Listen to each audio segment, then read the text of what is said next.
بسم الله والحمد لله والصلاة والسلام على رسول الله. So we have reached the chapter that talks about the sins of the tongue. The Prophet عليه الصلاة والسلام said in a hadith, أكثر خطايا ابن آدم من لسانه. This means that most of the sins committed by the offspring of Prophet Adam are due to the tongue. And when we talk, it doesn't require a lot of energy. And many people just talk a lot without really thinking before, what am I saying? Does this carry a benefit? Is it harmful? Does it imply a sin? Is this what I'm going to say sinful? Is it a lie? What does it entail? So we really need to think prior to speaking. We often heard this phrase from our teachers when we were children, telling us, think before we speak.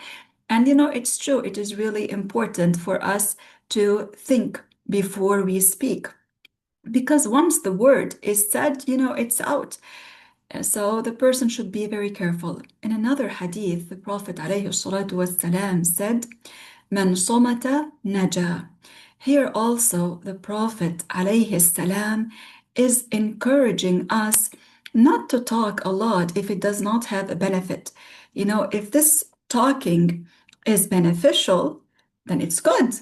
Such as, for example, giving a lesson in the Islamic knowledge, reciting Quran when one have learned the proper recitation from a trustworthy, knowledgeable person, making dhikr properly.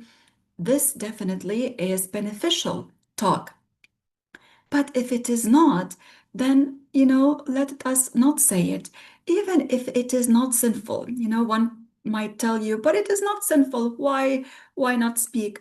Because sometimes, it might eventually lead to something later on. You might start talking and talking, and then you might not be careful anymore of what you are saying. So therefore, the Prophet ﷺ, in more than one hadith, he encouraged us to be silent if we don't have something beneficial to say. Some of the things that a person says could be of no harm. Okay, some could be beneficial and rewardable, and some could be sinful. And in some cases, what a person might say could lead him to commit blasphemy, kufr. Therefore, even though the tongue is a small organ, yet it leads to many sins when one is not careful with what one is saying. And like I said earlier, it doesn't take a lot of energy to speak.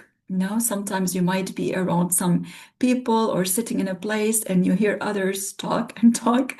Subhanallah, as we said, if it is beneficial, then that is good. Now, among the sins of the tongue, which the Prophet ﷺ, of course, warned us from, is ghibah, which is backbiting. The Prophet ﷺ asked his companions, do you know what ghibah is? And they told him that Allah Ta'ala and His Messenger know better. So he told them the definition of ghibah, backbiting. He told them that backbiting is to mention something about your Muslim brother or sister in their absence, which they do not like to be said about them. So it is to say something about a Muslim person behind their back, which is true, but they do not like for you to say that about them. This is then ghiba, and it is sinful. Now, whether the person who was talked about was old or young, if it is ghiba, if they committed ghiba, it is still sinful, even if this person is very young or very old. And even if this person was dead or alive, and if they said something that this person would not like to be said about him, and they said it in this person's back, and this person is Muslim, then it is ghiba and it is sinful. So even if this person was dead.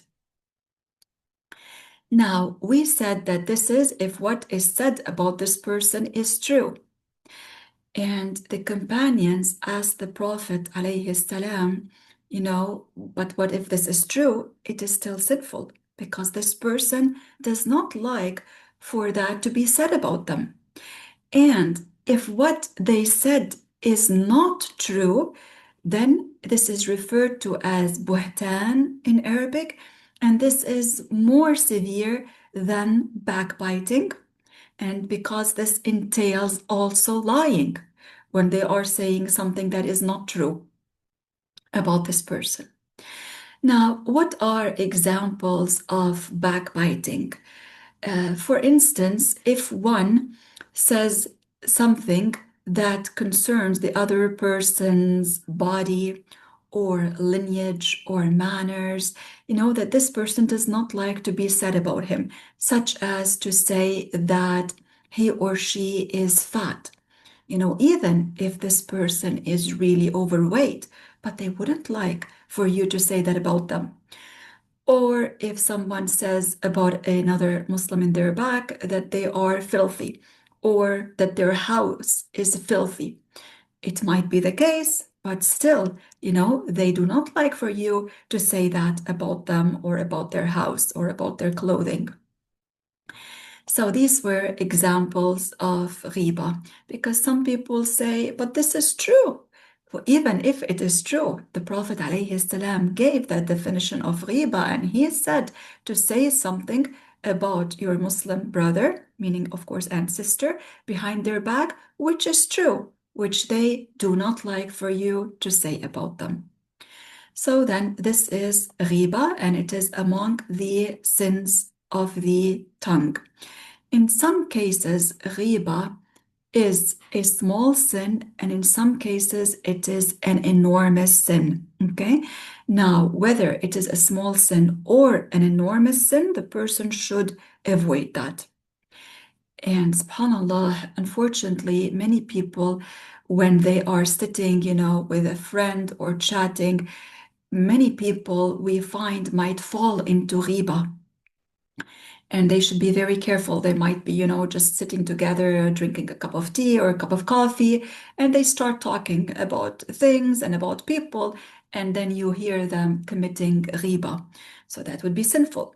And the person who hears the other one committing ghiba should stop this person from committing the ghiba.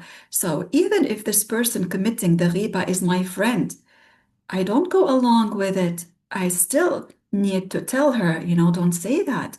This is ghiba. It's not good. Don't say that. We are not to be shy to forbid the unlawful. We need to stop this person, even if this person is our friend. And we are not to continue listening. So if this person does not stop, continues talking, then we leave. We don't sit in this session when others are still committing ghiba. If we are able to stop them from that, then we stop them from committing it. And, we tell them to obey Allah, don't speak like that. We tell them this is ghiba. If they still continue, then we leave that session if we are able to do so. We don't continue sitting there listening to backbiting being committed. Also, among the sins of the tongue is tale-bearing, which is referred to as namima in Arabic. Now, what does this mean, tale-bearing, namima? This is to relay statements to others in order to stir up trouble between them. So, for example, a person goes to Muhammad and he tells Muhammad, Ahmad said so and so about you. And then he goes to Ahmad and he tells him, Muhammad said so and so about you, with the intention to stir up trouble between them. This is then namima, tale-bearing, and it is among the enormous sins. We should be very careful with these things. Sometimes this is being done by friends, friends at school or university or just friends.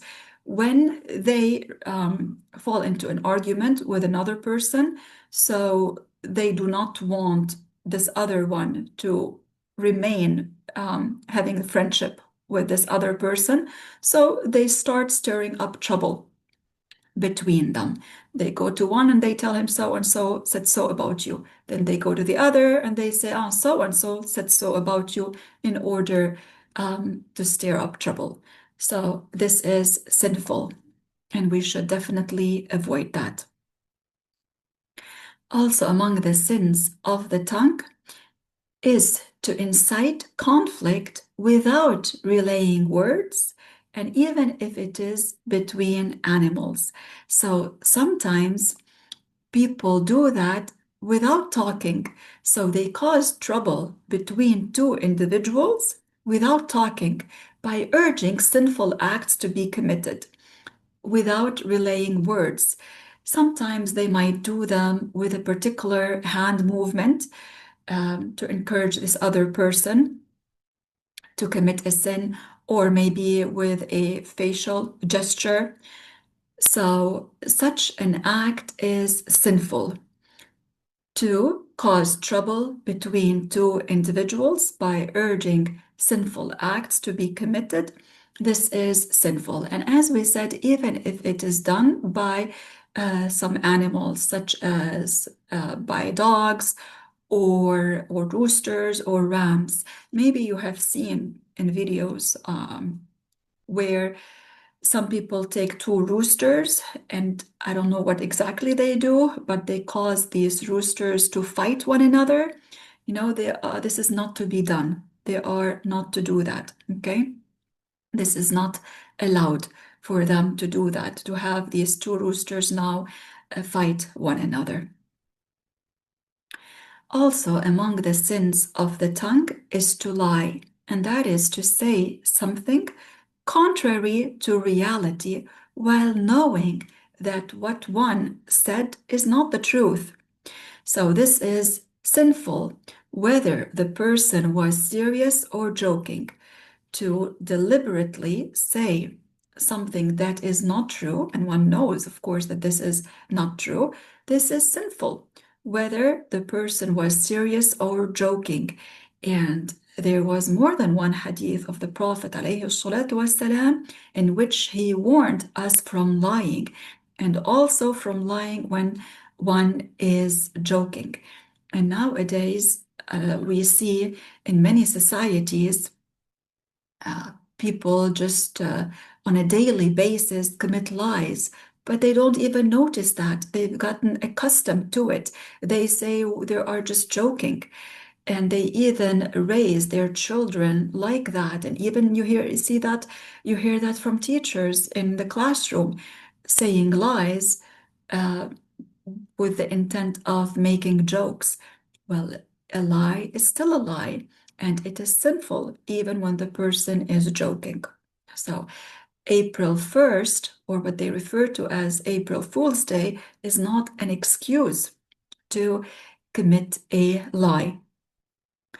So we should be careful again in what we say. Often we hear something from a child, for example, or from an adult, and we tell them, what you said is not true. And they say, yeah, but I was just joking. Again, this is not an excuse. Also, among the sins of the tongue is to solemnly swear by Allah or by an attribute of Allah to something that is a lie. So here again, the person knows that what he is swearing to is a lie, and he swears by Allah or by an attribute of Allah to this thing. Okay? So this is, of course, sinful. Swearing by Allah, like if a person says, I swear by Allah, or by an attribute of Allah. Some people swear by an attribute of Allah. If they do that to something that is a lie, then it is sinful. We know that Allah Ta'ala is attributed with many attributes, and among His attributes is life. We know that Allah is attributed with life. He is alive. His life, as all of His attributes, has no beginning and no end. His life is not composed of body or flesh or blood or a soul. No, for all these are created, and our Lord is not like the creation at all. So the life of Allah is not like our life. We know among the attributes of Allah is knowledge. Allah knows about everything. His knowledge has no beginning and no end, and it does not change. So if a person swears by the life of Allah to something that is a lie, then this is sinful. Also, among the sins of the tongue is to utter expressions of sexual defamation, which is referred to as qadhf in Arabic. That is by accusing a person of adultery, fornication, or sodomy. So to utter an expression of sexual defamation, okay, qadhf in Arabic. These expressions are numerous and sum up to every expression that ascribes fornication or what is similar to a person or an individual among their relative. Sometimes the person might not say it to the other one. They might say, you, the son of, and they attribute that sexual defamation to this person's mother or sister, for example. So to a person or an individual among their relatives, as we said, like their mother or their sister.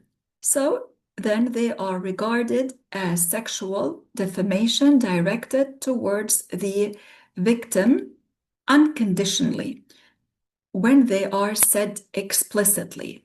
What do we mean here with unconditionally when they are said explicitly?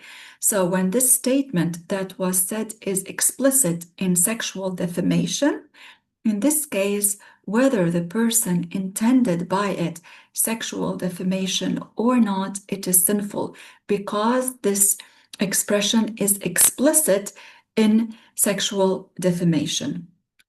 Okay, so we should be careful. Sometimes a person might have a conflict with another person and they want to cuss them, but they attribute something that is of sexual defamation to them. And in this case, they fall into a sin by that.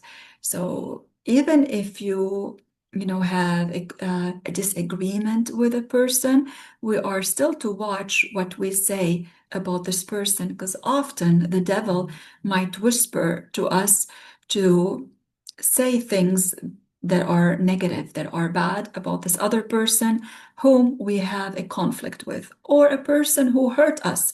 Maybe this person committed injustice to us. It might be the case, yes, but it does not mean that I can attribute to this person sexual defamation. I'm not to say about this person that he, committed adultery when he did not do that. I cannot say about this person that he or she committed fornication when they did not do that. So the devil might whisper to the person to say that about the other one, because, they are having an argument with one another.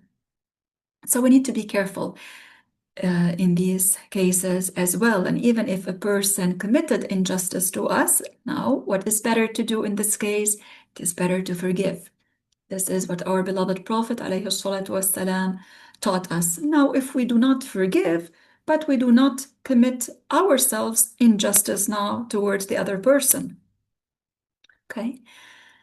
Now, we said if this statement is explicit, okay? So this means when the expression of sexual defamation is explicit, such as saying this person is an adulterer or a sodomizer, the defamer is charged with this sin unconditionally, whether or not he intended qadhf, sexual defamation, because the statement was explicit.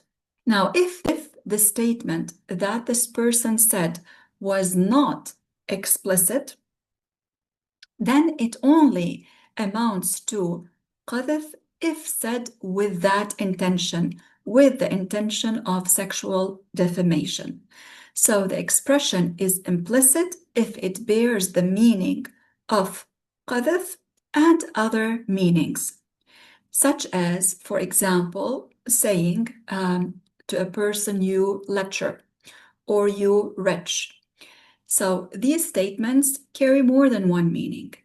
If said implicitly while intending an accusation of قذف, then they are punished. They are punished. You know, nowadays we do not have a caliph.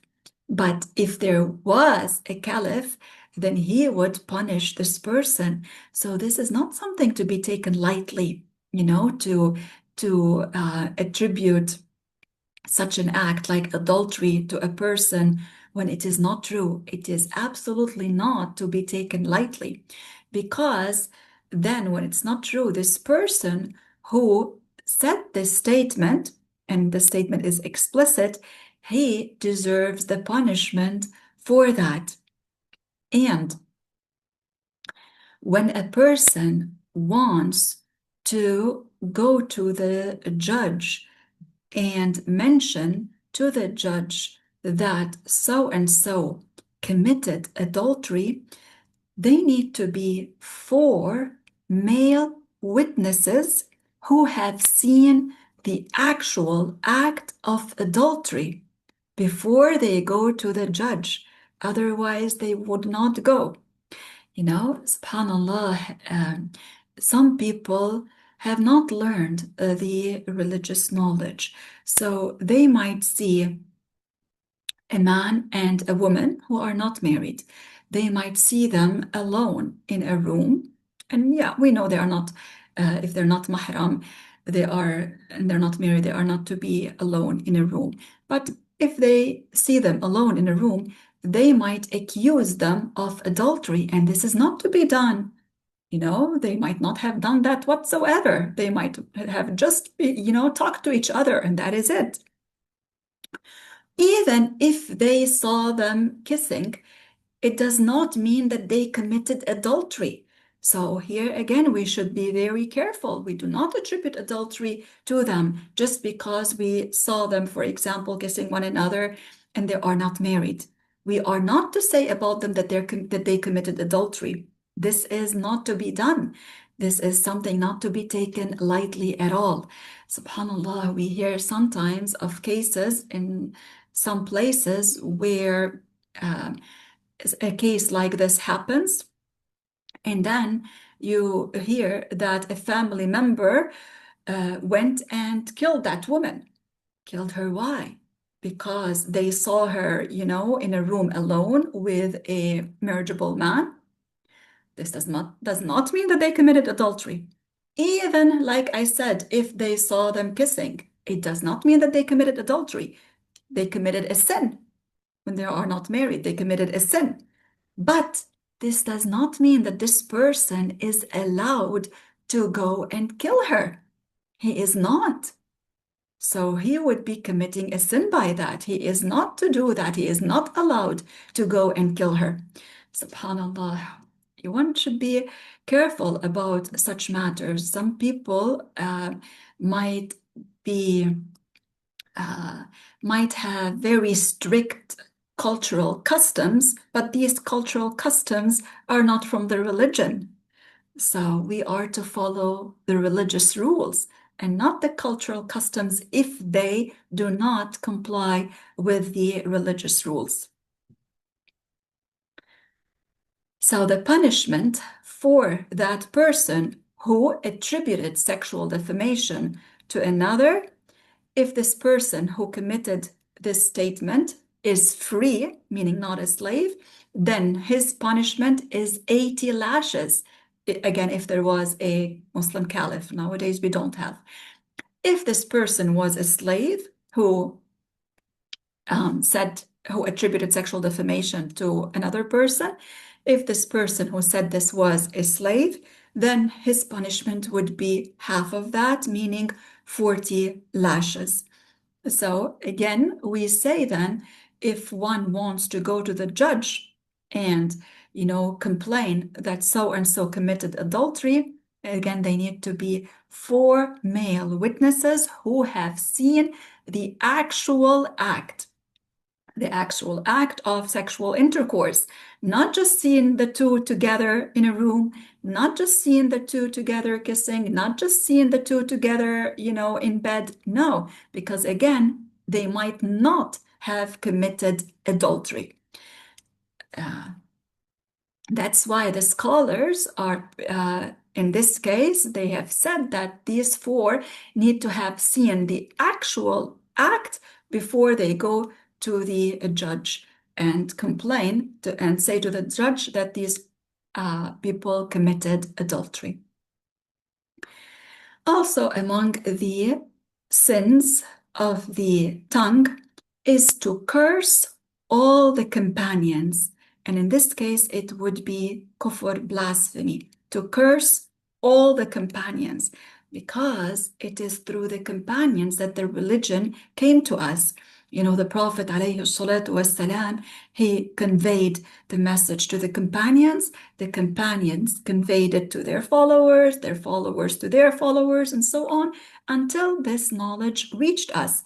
So it is not allowed to curse all the companions. Cursing all of them would be kufr. The person would become a non-Muslim by that. And we mentioned who the companion is in previous lessons. We said that a companion is a person who met the Prophet, and this person was a Muslim when he met the Prophet, in a regular way, and he was a Muslim when he met the Prophet, and he died as a Muslim. So these 3 need to be there for us to say that this person is a companion, because there were people who met the Prophet ﷺ, who had the right belief when they saw the Prophet ﷺ, but then they committed apostasy. They became non-Muslims and died as such. So then they are not companions. And there are people who lived at the time of the Prophet ﷺ. They were Muslims. They believed in Allah. They believed in the Messenger of Allah ﷺ, but they did not get to see the Prophet. So they are not companions either.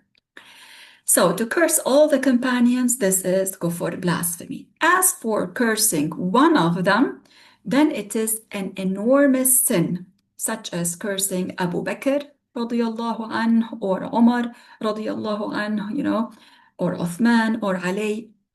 And this is an enormous sin. It is not permissible to do that.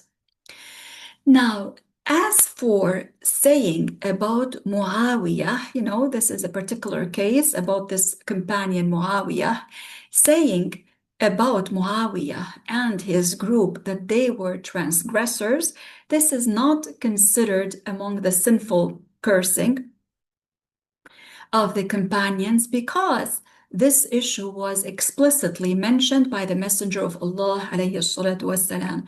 There was a hadith by the Prophet ﷺ in which he said, وَيْحَ عَمَّارٍ تَقْتُلُهُ الْفِئَةُ الْبَاغِيَةُ. So from this hadith, then it is known that the Prophet ﷺ mentioned that the transgressive group will kill Ammar. And who were those transgressors who killed Ammar? They were the group of Muawiyah and the group that was with him who killed Ammar. So the Prophet ﷺ, he himself, he named them as transgressors. Okay, so this is a particular case then. And Allah Ta'ala knows best. Inshallah, in our upcoming lesson, we will continue mentioning more of the sins of the tongue. Let us say Tahleel together. Lillah.